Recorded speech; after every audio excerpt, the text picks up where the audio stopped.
উজনি অসমৰ এতিয়া মটক জনগোষ্ঠীৰ অধ্যুষিত অঞ্চলসমূহত মটক জনগোষ্ঠীৰ গছতলৰ বিহু উৰুৱা পৰ্ব অনুষ্ঠিত হৈ আছে। এক সাতাম পুৰুষীয়া পৰম্পৰা।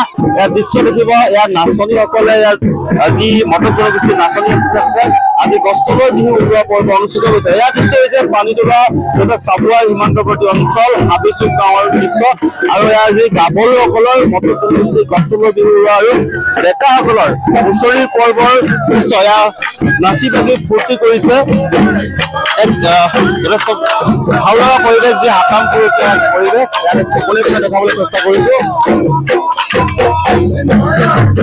আৰু ইয়াৰ উদ্যোক্তা আমনি আছে হাবিচুকৰ, আৰু এই হাবিচুক গাঁৱৰ উদ্যোক্তাসকলৰ ওচৰলৈ আহিছো।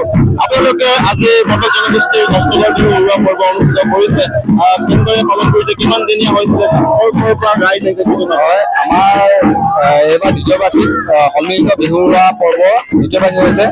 আমাৰ ভাৰতবৰা নৱতী নামঘৰ লগতে আমাৰ হাবিচুক খণ্ড, খাজিকা খণ্ড আৰু ভাৰতবৰা খণ্ডৰ লগতে ভাৰতবৰা ডাঙৰীয়া নামঘৰ আৰু আমাৰ ভাৰতবৰা সভ্যত্ব সমাজৰ লগত একত্ৰিত হৈ আমি আজি সন্মিলিত বিহুখন উৰুৱা হৈছে। ইয়াত বহুতো লোক সমবেত হৈছে। সকলোকে ধন্যবাদ জনাইছো। আমাৰ ইমান ব্যস্ততা পূৰ্ণ সময়ৰ ভিতৰত আমাৰ এই সন্মিলিত বিহু উৰুৱা পৰ্বত সকলোৱে উপস্থিত হৈছে, তাৰ বাবে সকলোকে ধন্যবাদ জনাইছো। অনাগত দিনত আমি ইয়াতকৈ ধুনীয়া এটা সন্মিলিত বিহু উৰুৱা পৰ্ব এটা আয়োজন কৰিবলৈ চেষ্টা কৰিম। তাৰ বাবে সকলোৱে সহায় সহযোগিতা কামনা কৰি লগতে অঞ্চলটোত থকা বিভিন্ন গাঁৱৰ সকলো নামঘৰ ৰখীয়া ৰাইজক আমাৰ এই সন্মিলিত বিহু উৰুৱা পৰ্বলৈ নিমন্ত্ৰণ জনাইছো। অনাগত দিনত আমাৰ এই অঞ্চলটোত তেখেতলোকক অংশগ্ৰহণ কৰিবলৈ অনুৰোধ জনালো। আপোনালোকে এই পৰম্পৰা সাতাম কৰিছে নহয়? হয়, আমি অতীতৰ পৰা বিহুটো বচাই ৰখাৰ স্বাৰ্থত বিভিন্ন ধৰণৰ কাৰ্যকলাপ লৈ আছো। তাৰে অন্যতম স্বৰূপ হৈছে আমাৰ সন্মিলিত বিহু উৰুৱা পৰ্ব। এই পৰ্বৰ যোগেদি আমি আমাৰ এই অঞ্চলটোত থকা যিসকল মটক লগতে মানে যিসকল অসমীয়া যে একত্ৰিত বান্ধোনেৰে বাঢ়িবলৈ আমি এটা প্ৰচেষ্টা আৰম্ভ কৰিছো। আৰু এই প্ৰচেষ্টা অব্যাহত থাকিব। অনাগত দিনত ইয়াতকৈ সুন্দৰ এটা পৰিৱেশ আমি সৃষ্টি কৰিবলৈ সাজু হ'ম। ধন্যবাদ জনাইছো।